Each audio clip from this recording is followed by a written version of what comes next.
From the twisted realm of science and the darkest pits of reason comes chilling tales of godlessness.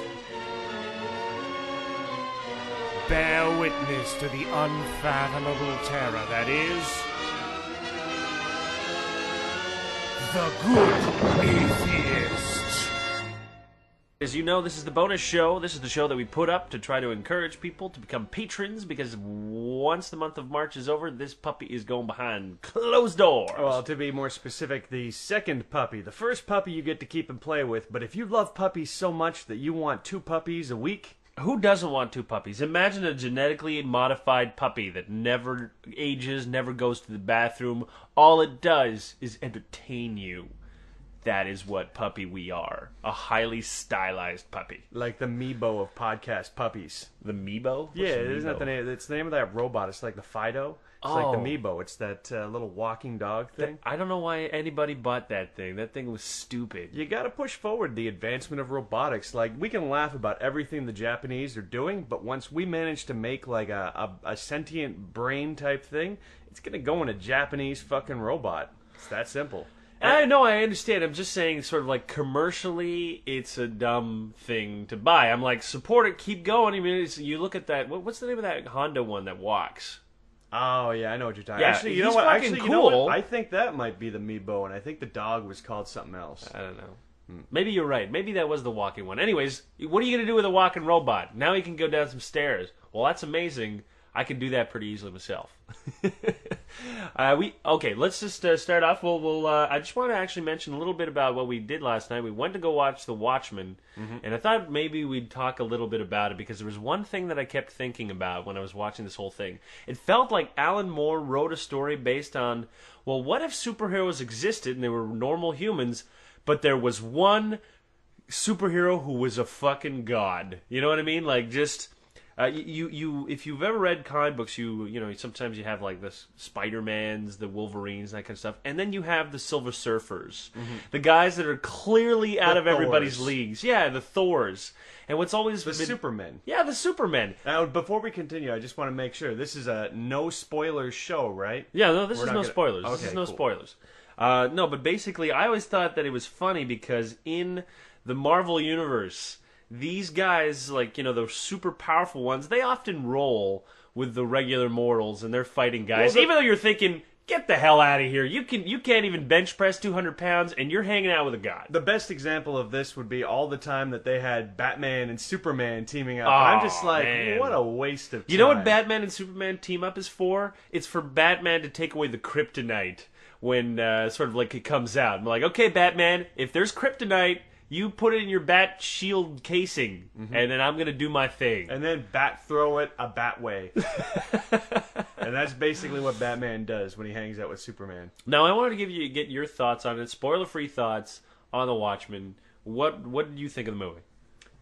Yeah, I liked it. Man, this is tough because you were like on Zack Snyder's dick, constantly. No, it was a brilliant. It wasn't really a movie. It was a comic book adaptation. So as a comic book adaptation, it was fucking awesome. As a movie, it would have done better, kind of straying away from the comic book from time to time. But overall, I can't complain. Yeah, it's difficult to complain because there are times you're just like, get away from the comic book mold. Comic book writing is the hokiest thing. You cannot write a movie dialogue along cartoon, or comic book dialogue. Because I realized one thing. I'm like, in comic book dialogue, you talk in sort of short speak. You're not going to have any pauses. You're not going to have commas. It's one sentence is literally 4 words. And plus, every single issue, whenever they have to explain, they have to re-explain things with that. Remember the old asterisk in the side? Yeah. See issue 403 for more info. And you're like, I don't have 403, man. I don't know what's going on. But that's the whole thing. They just kind of throw stuff in there to fill it in. And Rorschach, I think his name was. Rorschach. He just had some of the worst comic book dialogue ever. But it was pretty bad. It was directly from the comic book. Turning back to concentrate a little bit more on the God being thing, I think they played that pretty cool. Yeah, I really like the way that he's portrayed. Apathetic like a god would be, and I think that's kind of like the interesting angle, because I always felt that the superheroes on like say in Marvel, like Silver Surfer and stuff like that, they had way too much of a hard-on for puny mortals.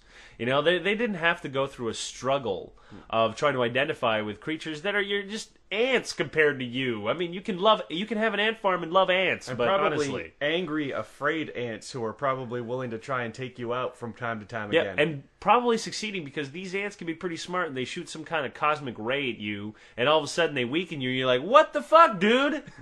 I defended you against Galactus, and you. This is what you do to me? Not cool. Not cool." The downsides of being a god, I suppose. All right. If you don't remember the format, basically we have three basic topics don't to have to talk run about. through it. I Let's actually just wanted to. No, I wanted to run through these topics because I kind of like these topics. We can run through the topics, but you don't have to be like, now we will talk about topics. People understand how things work. I'm refreshing everybody who is still tuning into these bonus shows See, how it works. See the last Good Episode Atheist, and do that. It's like that asterisk there. We're telling him, check out 2 episodes ago. Yeah, but I just mentioned I hate that damn asterisk things. It's nice to have a little. Well, you're doing refresher. it right now. I'm giving them that refresher. So the first thing that we're going to talk about is This Week in Bad Science, and this week comes from the news comes from Turkey, where an editor for the state-run science news, I guess it's a magazine, was fired for putting a story about Charles Darwin's 200th birthday. Apparently, there is a lot going on in Turkey in terms of eliminating the teaching of evolution on every level. And this is just one example of it. So it's pretty crazy to me that somebody would be fired at a science paper for publishing something about Charles Darwin. It is amazing that this kind of thing is happening. You know what I mean? A lot of people don't know this. I mean, Turkey is probably one of the last sort of like secular Islamic states. And that's saying a lot because eventually that too will erode. I don't know if people are aware of that. So you're saying that it's kind of sliding backwards into. Could you compare it to the same thing that kind of happened with the States? How it just seems like over the past 10 years or so, the religious right has really kind of stepped in, and they're trying to drag everything back into. Pull everything back into kind of a religious stance. Yeah, no, absolutely. Because there seemed like there was a ceasefire going on for a while where the religious people basically were saying, well, okay, the government does this and that, and we're just going to stay out of it. But now it really feels like religions have politicized themselves, and they're pushing all these agendas, and they're basically trying to set a secular agenda for the country. So is this kind of what's going on? You mean a non-secular? Yeah. You're right. Here's basically what I mean. Turkey was forced under like the strength of its founder to be secular. I mean, you have to understand that there's kind of like the political parties there run along the lines of you're either very secular and you keep your religion private, and there's a strong contingent of the people that feel like that, and there are obviously these these political parties that are based on the clerics and so on and so forth. And obviously, one political side, fights for the other. It's not like good against evil. It's just different political agendas. Mm-hmm. And one leads to evil. Well, one leads to some really scary backward shit.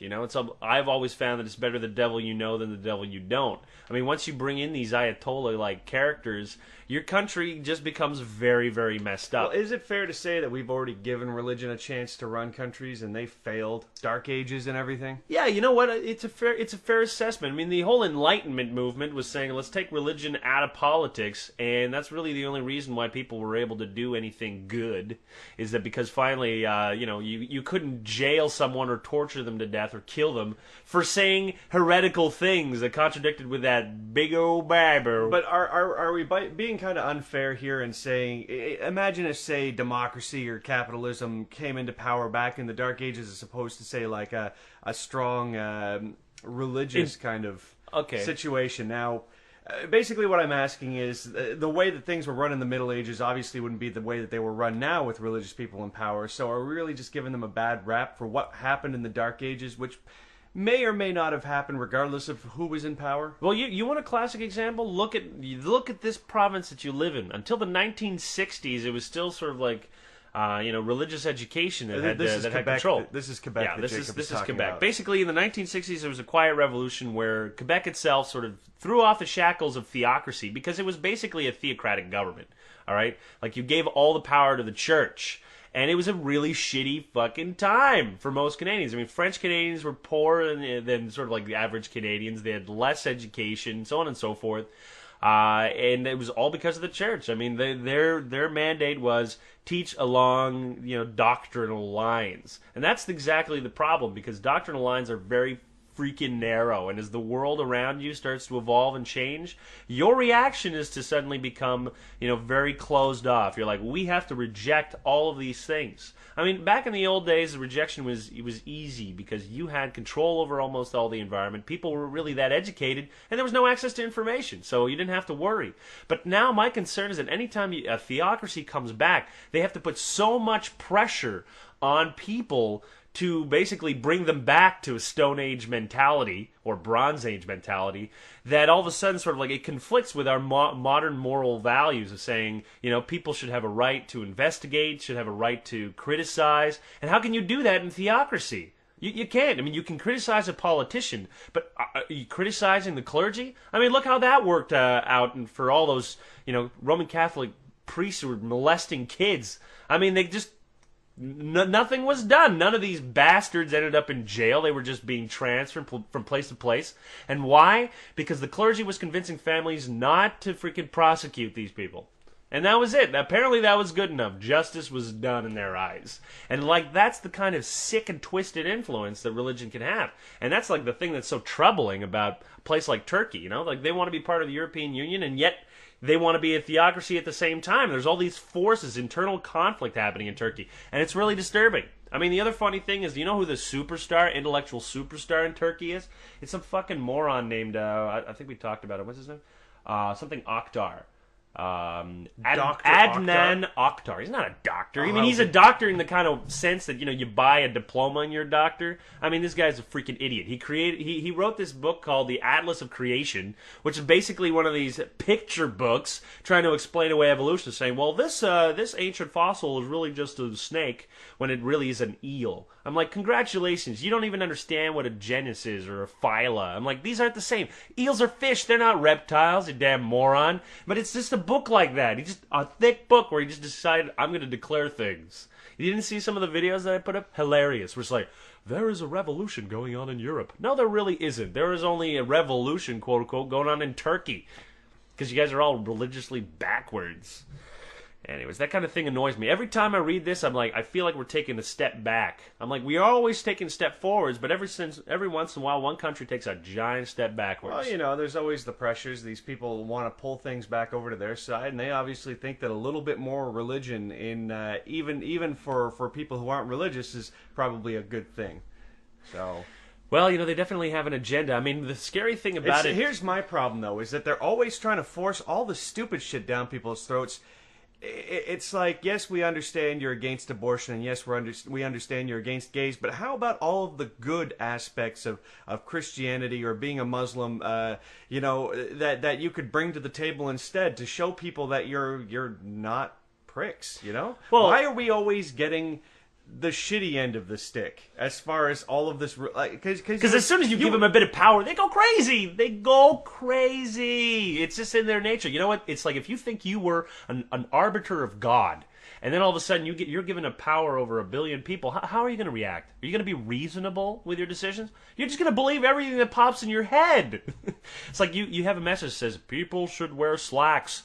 I have a message for you. Wear slacks. Like these guys think that they're literally in communication with God. I mean, what kind of crazy thoughts do you have randomly in your head? What if you thought you were divine? Like, that messes you up, bro.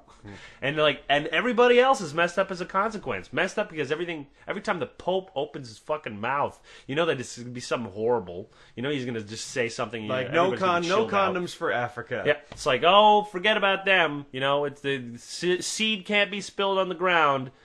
Just keep getting AIDS. What wasn't the whole racist thing what was it, that black people were...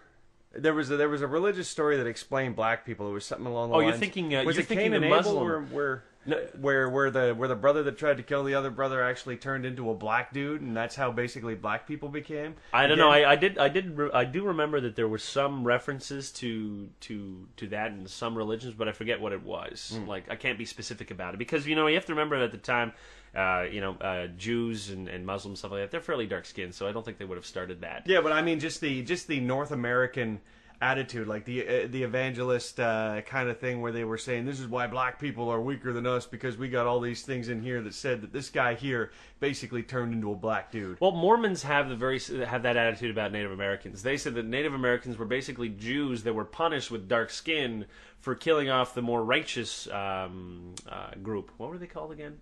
I don't even remember. It doesn't even matter. Anyways, my point is basically like, yeah, you're right. These kinds of attitudes and these kinds of thoughts come out. I mean, sometimes it's not even dark-colored. You're just like, oh, you're a descendant of Cain. Like, you're Canaanite. That's what you are. You're evil.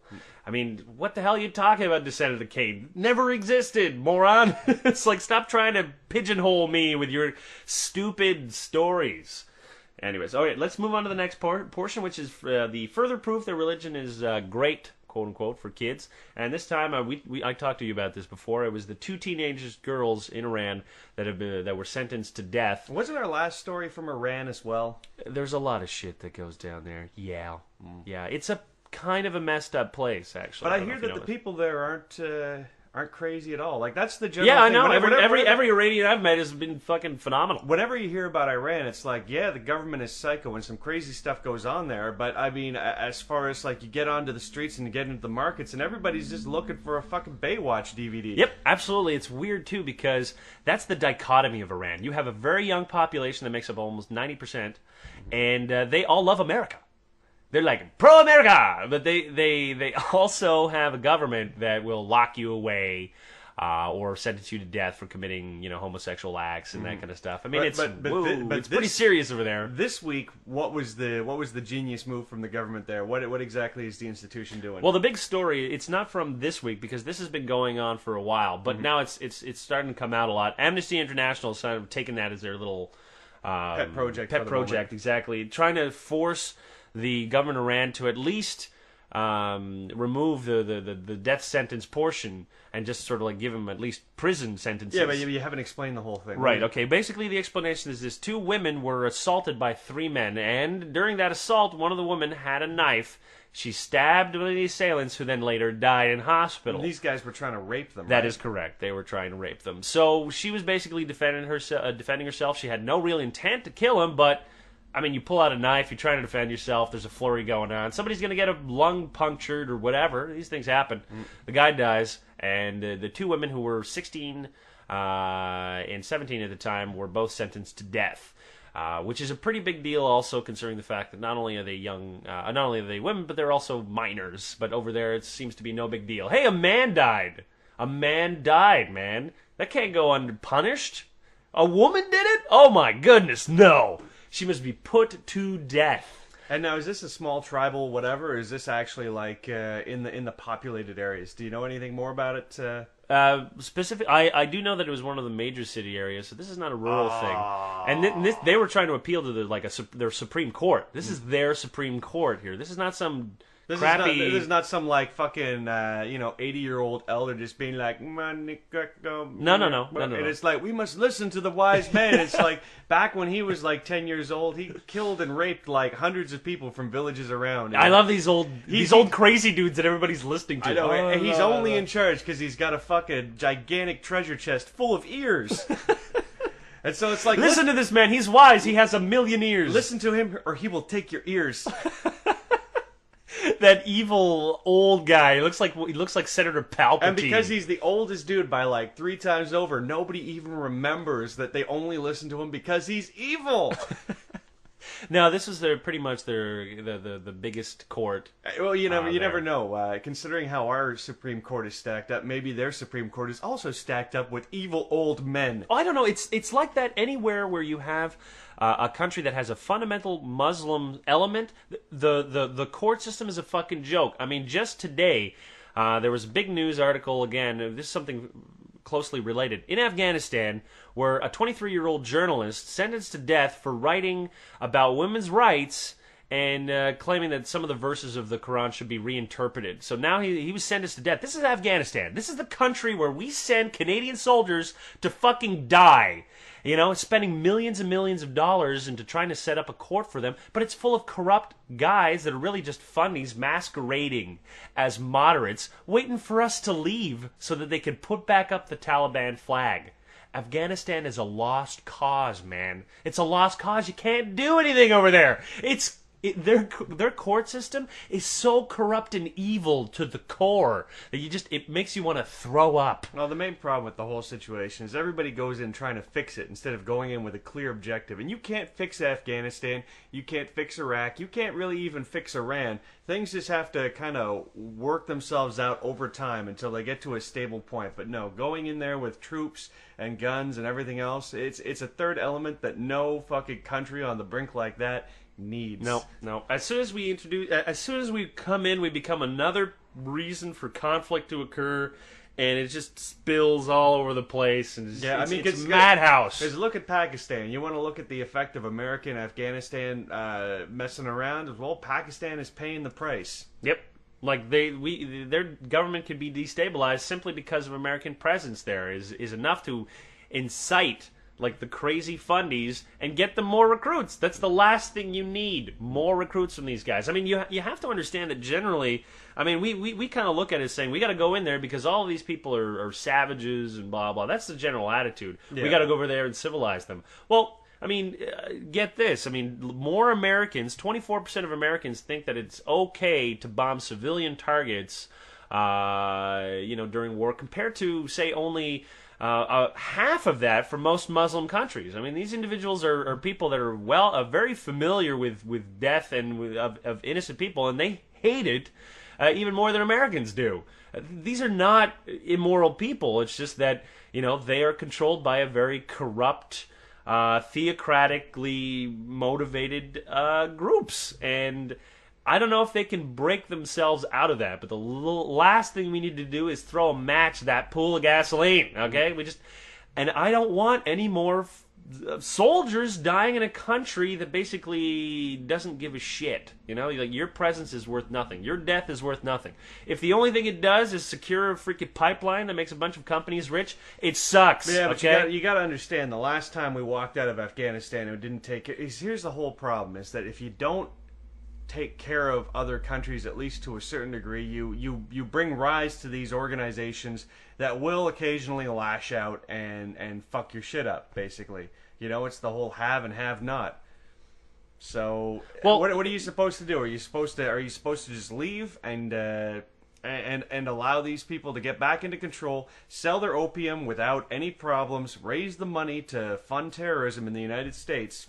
I really don't know what to do. The place is messed up. I mean, I can't talk of foreign policy, but I can tell you that whatever the hell it is we're doing, it's not working. Well, I would the statistic that you talked about was very interesting, because I'd be interested in the more hardcore statistic, which is how many people think that if push comes to shove, we should just level the whole place with nuclear bombs. Oh, man, probably too many. Too many people that I know would say that, and you're just like, damn, brother. I just don't think people realize how many people live there. Like, just in that mountainous region between Pakistan and Afghanistan alone, there's like 4 million people. So it's like, if people are just that would take at least 2 nukes. Just bomb the whole thing, and it's like, you can't. Oh, imagine if that's what they were saying about us. Like, whoa, man, you cannot set that precedence of saying, well, you're a problem, therefore we're just going to wipe you off the face of this earth. It's just a fucking scary thing. All right, let's move on to the next part, which is my rant, and you can have a rant about this as well, because I'm sure you'll have something to say. Yeah, I'm a pretty chill guy, you know me. You go ahead and rant, and I'll just clap. Okay, well, my rant about today involves a bishop in Brazil who excommunicated a team of doctors that had performed an abortion on a 9-year-old girl. Now, basically, to get your head wrapped around the story, this little girl's been abused sexually by her stepfather since age 6. Gets pregnant, and then all of a sudden, obviously, you need to perform an abortion. A 9-year-old girl giving birth is a death sentence, okay? You're not going to survive that. She's 9 years old. She's got a tiny frame, right? So, yeah. Not to be the devil's advocate on that part, but they could C-section her, I think. But anyways, it is horrifically freaky. Anyways, I'm not trying anyways, to it was break well, down it was that. also twins. So I mean, who knows? Man. Like, yeah, I know it's pretty messed up. And what is also much more messed up is the fact that the stepfather was not excommunicated. The only reason the little girl was not excommunicated was basically because she's a minor, and the Catholic Church has said, well, we don't excommunicate minors. We'll only do that if you're an adult. And the bishop was quoted as saying, well, rape is not as bad as abortion. That was his justification for not even bothering to excommunicate. One is an assault and one is a murder. I guess that's how they view it. How but they look at it. It's not even an assault to them because you have to understand in Brazil there are 1 million women that get sort of like underground abortions, and a quarter of those, 250,000, have to go to hospital due to complications. And a lot of them die.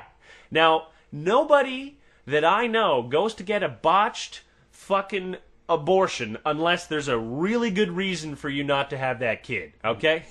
I mean, it could be something as simple as, 1, you can't afford it and it'll starve to death. 2, which is usually the reason where a lot of these women have gotten raped, and you need to get rid of this child immediately, Like, who wants to raise the child of your rapist? Like, I don't even understand how anyone could think, well, it's a beautiful thing, you're making something beautiful out of that. I'm like, no, don't set that relationship up like that. Like, oh my God, you've set it up so that this person is going to be unknowingly a potentially terrible parent, just because you're like, wow, you remind me of that man who did that to me so long ago. I just think that chasing down the acceptable and unacceptable reasons of abortion is definitely not any way you want to go. It's just very simple, is that abortions are there, everybody's allowed to use them up to a certain point in the term, and that's just the way it is. And when you're saying that, oh, well, people in Brazil should be allowed to get abortions because there is rape and there is, this molestation stuff going on, and, there's other situations where people will literally die. And I guess in Brazil that is very, very true. But to me, to say all of a sudden that these people have more of a right to abortions than people say in Canada who just don't want to be fucking pregnant, it's like, these are just, to me, it's a straight across the board. If you don't want to have a kid, you shouldn't fucking have to. End of story. Yep. Not even just that. My rant, my fucking disgust has to do with the Catholic Church's attitude about rape in general. Of course they don't give a shit about it. They're like, well, you can go molest little girls, little boys, and we're just going to move you from parish to parish. They don't see that as wrong. I mean, one of the main reasons why they used to have the Inquisition was because, lots of these priests and bishops and stuff like that, they loved performing these kinds of things. They would often sort of like rape and examine the women accused, because they said, oh, the devil hides in her vagina. So they do all kinds of fucking things to it. I mean, the sickest shit you could ever imagine. And of course, they feel no pain doing that. Because A, it's a woman, and B, apparently it's a witch. So those two things combined, it's fucking, you're free to do whatever the hell you want. It's like the rules of war. Apparently when you're a soldier, rape doesn't exist. You're in crazy mode, you can do whatever the fuck you want. It's a disturbing attitude when you think about it. I mean, like, I have, a mother, I have sisters. I don't want anybody touching them or thinking that rape is somehow okay. That this is just fine. I mean, Brazil is one of the most chauvinistic fucking societies, and it shows the degree of sexual assault that happens over there. It is insane. It's an attitude shift they seriously need to have. Like, we need to stop coddling them, saying, well, could you please change your attitude? Brr? Like, seriously, change your attitude right now. Rape is not acceptable, okay, on any fucking degree. She says, no, get the fuck out of there. Like, what the hell is wrong with you? Doing that to a human being is, for me, the ultimate sort of like destruction of all trust in other humans. Like, a person who is raped, they have trust issues for the rest of their lives. They can't get close to other people. I mean, it is essentially you are raping their ability to trust other human beings, and that is terrible. That is you are condemning them for life from that. And that's how people don't see it like that. They just think, well, she'll get over it. Duh. No, some people really don't. It's just that simple. That's what fucking annoys me. And just the gall of them excommunicating doctors who risked, their reputation, going to jail, all these things, just, to perform that in that little girl, to let her have a normal life, or as normal as you can get when you've been sexually abused for 3 years and got pregnant from that bastard. I mean, like, I can't even imagine how she she'll be able to. Hopefully she will. Now she has a better chance. I mean, all of these guys that were excommunicated, one of them said that actually he was glad because it brings to table that issue. You know, it really does put that divide between people who say, yeah, you were right in excommunicating them, and other people saying, what the fuck are you doing, man? That ain't right. That ain't right. And that's what I'm glad when shit like that starts to happen. That's why the Catholic Church always makes the news. They're always drawing the battle lines, and every time they do, we can see how unreasonable they are and say, we don't need you anymore. You guys are archaic. You guys are evil. You guys are corrupt. Get out of our lives. We just really don't need a bunch of molesting sons of bitches telling us how to live our lives, preventing people from having condoms in Africa, preventing people from fucking having abortions. Get out of my face! That's all I gotta say. You did what you said you did. I do. I gave you some definite props on that because you're right. Every time they draw those battle lines, it's always very amusing. I know. They think they're so good at it. They think they've got it to a certain point, and they always put the line like a couple feet over, or not even a couple feet over, like a mile over, like on the gays issue and on the child molesting issue, and it's crazy because you get the feeling that Pope John Paul had it right, where he kind of understood, this whole molestation thing is going to get bad. But the new guy, Ratzinger, is just, he doesn't seem to get it at all. No, what do you mean he doesn't get it? This was the same man who published a secret study and a secret memo to all cardinals saying that they had to keep that shit under wraps. They were not to discuss that, and they were to continue their policy of hiding the fact that priests were molesting kids. Yeah. This is not just a man who says sort of like, I don't know what to do about it. He knew what to do about it. He's like, hide that. Agreed, but I'm just saying that he doesn't seem to realize how badly this can bring down the church. Well, imagine. Okay, the church got a big blow when it supported and helped the Nazis, right? That was one of those things that they had to apologize for. Now, how many issues are you on the wrong side of history, man? How many? I don't even know. Like, they're slowly sowing the seeds of their own destruction. They don't even know it. I'm like, you know what? In 20 years, when people look back at everything you did, that is it for you. I hope you guys enjoyed your ride, you know? Like, the waning power of your church will suddenly create this desperation within your own rank and file. And every single one of you that has skeletons in their closet is going to expose the other one, trying to save themselves. The rats will leave the fucking sinking ship. This I promise you.